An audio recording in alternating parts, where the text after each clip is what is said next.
as we count down then to Stevenage, let's start with team news stuff to begin with. On the injury front, how are you looking? We're looking okay. A few niggles, obviously. Sam Nombe came off last week. Zach Jules obviously will serve his 1 game suspension. A few knocks and bruises. We come through with 1 or 2. We had a behind closed doors game here on Tuesday, so 1 or 2 picked up little niggles in there. So we should be okay. However, there's going to be a late fitness test on 1 or 2 of them. Right. So Sam Nombe, fans have obviously gravitated towards him, and seeing him injured, it's not that serious then, even if he doesn't play on Saturday. No, he'll be fine. He'll be fine. He's trained this morning and all been good. So he'll be a big boost. Obviously, scoring his 2 goals last week is in great form.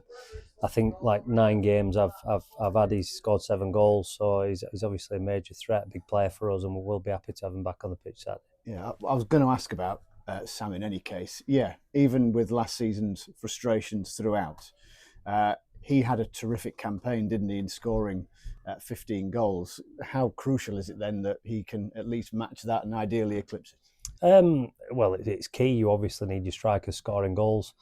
We need goals from all over the pitch. I made a big point of that over the summer, trying to add goals into that. So Powell and Kells and Dangor, Benton, Yearwood, they all need to start chipping in. Kean Spence when he returns back. And Jordan, you've got JJ and obviously big Keona Tete now. So we've got some firepower, which is obviously what I've looked to bring over the summer. But Sam's a big player for us. He obviously got 2 goals. He's scored a number of goals back end of last season, certainly when I were in charge, and I know he did well previous to that. I've always been a big fan of his. I think he leads the line really well. He's physical, he's athletic, he's everything you kind of want in a striker, and he's at a great age. And luckily for us, he belongs to us, which is great news for me. I'm well aware probably that suitors will try and come and take him. And as I've always said at this football club, look, we're not Man City. Every one of our players is for sale. However, we need to make sure that if somebody does come knocking for Sam Nombe, we get a realistic sum in the market. And I think he's worth a hell of a lot of money at this moment in time. Yeah. Are you particularly fearful of that in this window, or is that more of a general comment because these types of things happen? I think you're always fearful, no matter who you are. I can't sit here and say, look, something's not going to blow us out at water for Sam Nombe and it is a realistic figure and all the rest of it. However, I'm a manager and I want to keep my best players, and Sam's certainly one of those. So look, it would be a loss. I'm well aware of how this club kind of operates and needs to operate moving forward. I've said all along we need assets. I then can't say, well, when we do have assets, we can't make the best decision for the club. That will obviously come with some knockback, as it always does initially. But at the same time, I'll do everything I possibly can to try and keep my best players. And as I said, he is one of those. Whilst we're talking about transfers then and the prospects for incomings, clearly you've discussed it a lot about the need for more.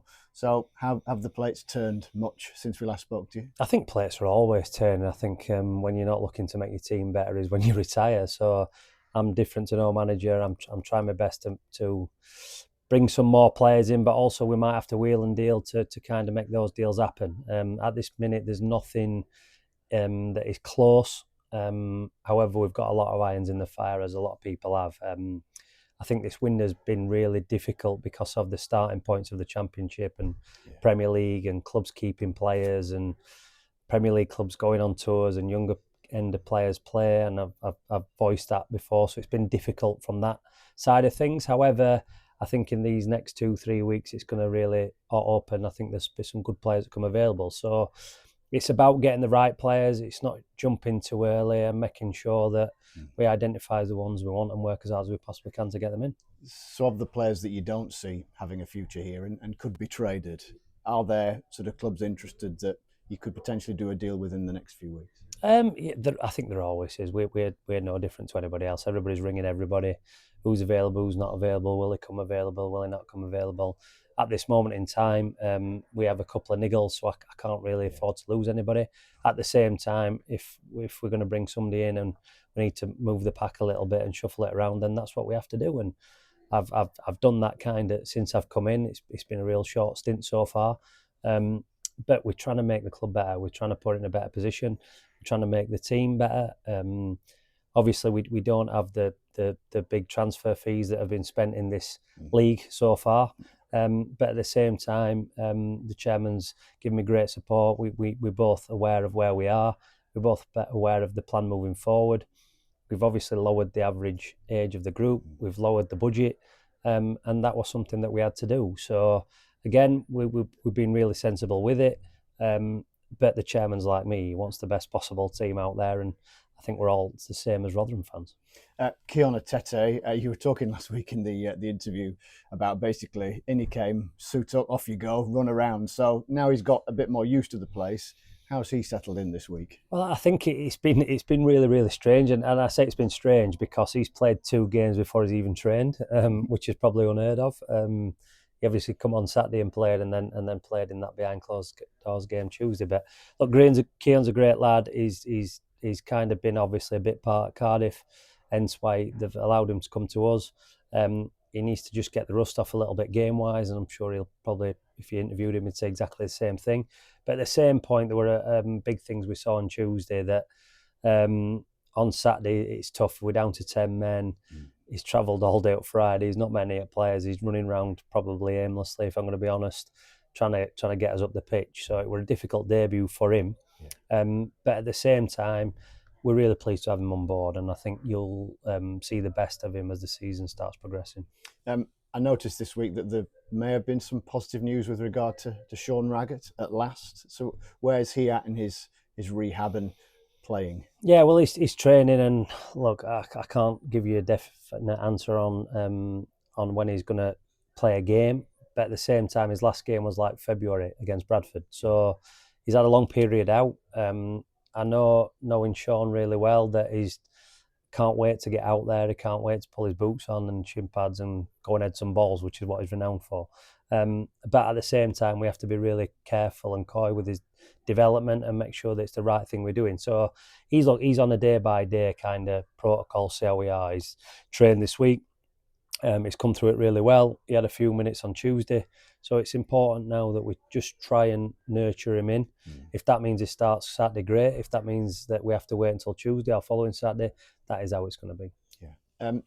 So what have you sought to address this week? First game in, I know you were talking about first half v second half. So what's been sort of top of the to-do list? A little bit of that, if I'm going to be honest. The things that we did really well first half and the bits where we probably struggled a little bit. I thought we got caught up in the game scenario. I thought we didn't know whether to run the clock down or get that third goal. Obviously, if we had this time again, I think we'd do things different in terms of a mindset and a mentality. And I thought we allowed Port Vale to come on to us. Now, at the same time, Port Vale had nothing to play for. I mean that in the kindest possible terms. The players played free. That's something we're trying to work on. But what I would say is that I think this group probably would have lost that game this time last season, which obviously comes with huge bonus for them. So as much as I'd want a probably more consistent performance, I was really pleased with the fact that we put our bodies on the line, we cleared it, we could have got up better obviously and kind of moved up the pitch better and not spent as long. But at the same time, we've got a young squad, young players, new group.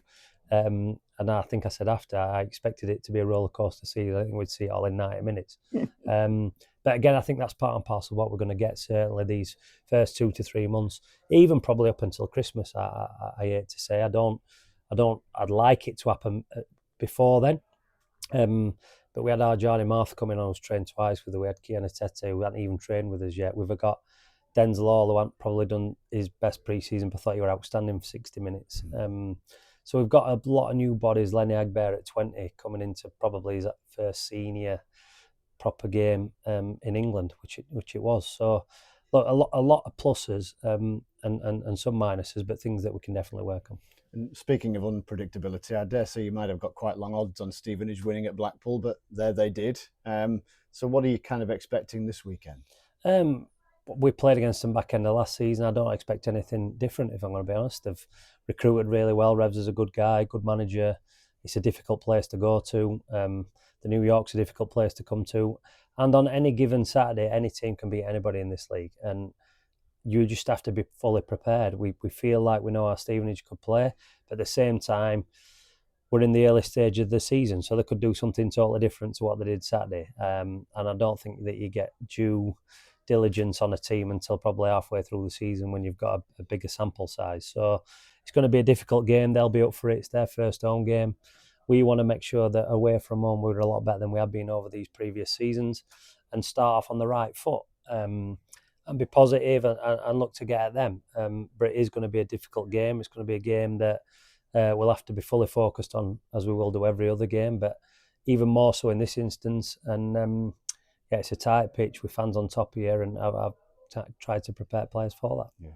You're looking forward to saying hello. We know you two get on very well. You were on our show during the summer. There's quite a lot to reminisce about, but just before the game. Yeah, look, Revs is a great lad. He's done an unbelievably good job at Stevenage. I think I was speaking to it at the back end of last season. I think they massively overachieved, and he's a massive part of that. He's recruited well. He knows how things should be done. And I've obviously got a huge amount of respect for him. That, and he scored that amazing goal at Wembley. So, yeah, we all Revs a lot. He always gets a good reception after Rotherham faithful when they go down there, and rightly so. But as at 3 o'clock Saturday, he'll be no different to me. He'll be desperate to beat me, as I will be with him, and then we'll have a beer and hopefully I'm happier after the game. Marvellous. Let's hope so. So you had some good players on the bench last Saturday. When you're leaving players out, are you kind of manager who, as Minnie obviously explains, do they come to you? How does that process? Not this weekend, because obviously it's first weekend, but I will be speaking to players about as and why. I spoke to Holmesy, obviously he weren't squad, but only player I left out, but I think he's had a real good pre-season. But look, this sounds really weird to say as a manager, but I want to be leaving good players out, because that means my other 18 aren't that bad. So as difficult a conversation that is, I know that is an hard part of the job, but it's a part of the job that we want to try and build, that we do have good options on the bench. And I hate to say it, but we do have good players left out with the squad, and that means we've got competition out there. Let's look back a little before we look forward. The classic game of two halves last weekend. What was your perspective on it? I thought we started brilliantly. Real intense, front-footed, and a proper Rotherham United performance first half.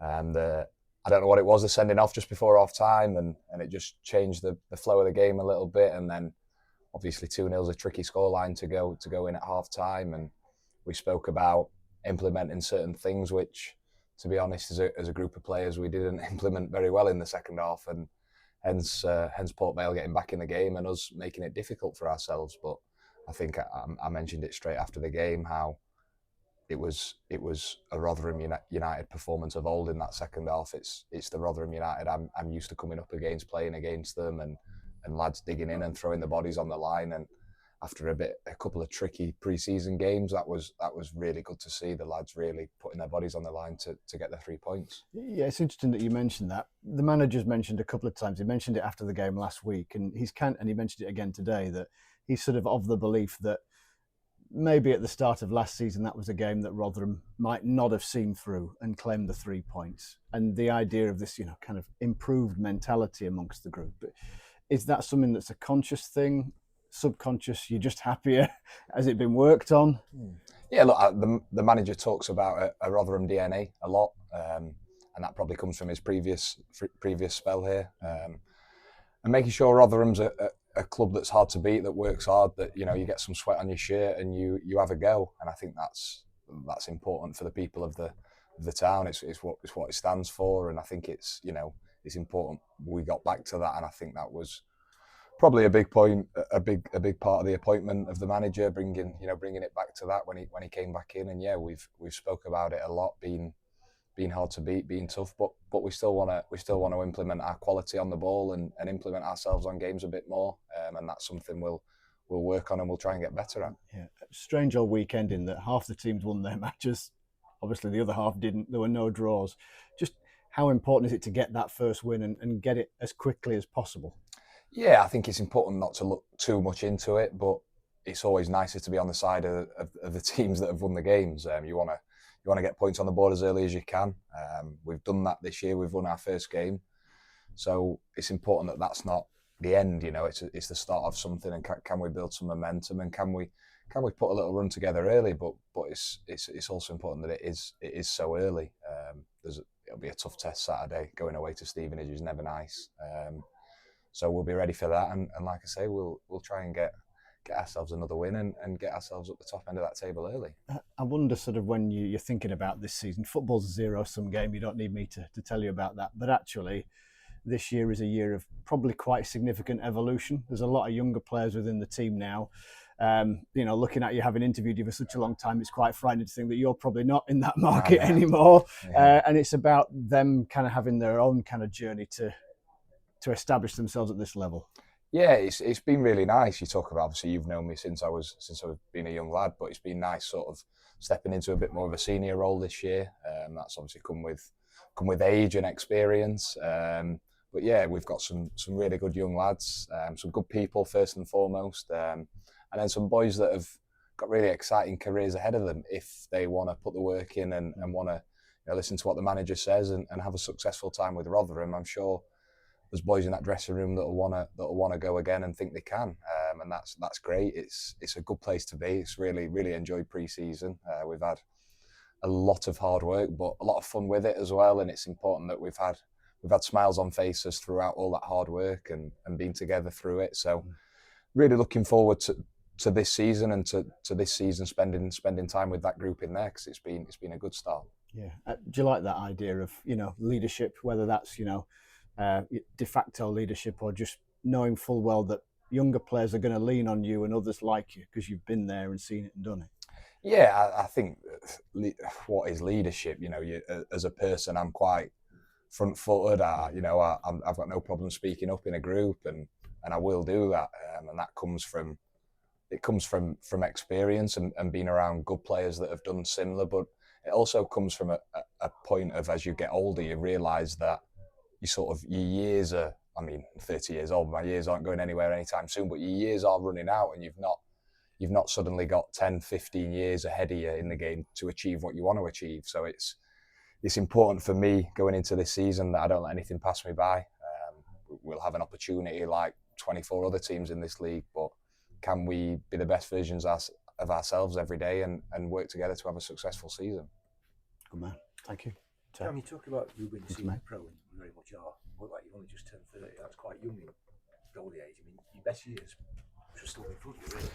Yes, I believe that. But then your best years can't continue to be ahead of you. You've got to produce it day in, day out, and week in, week out, and that's something that I'm really conscious of this season, to find a real consistency and high level of performance where, me personally, I can affect results most weeks and can I do that in a real positive fashion, and that's something I'll work towards this season.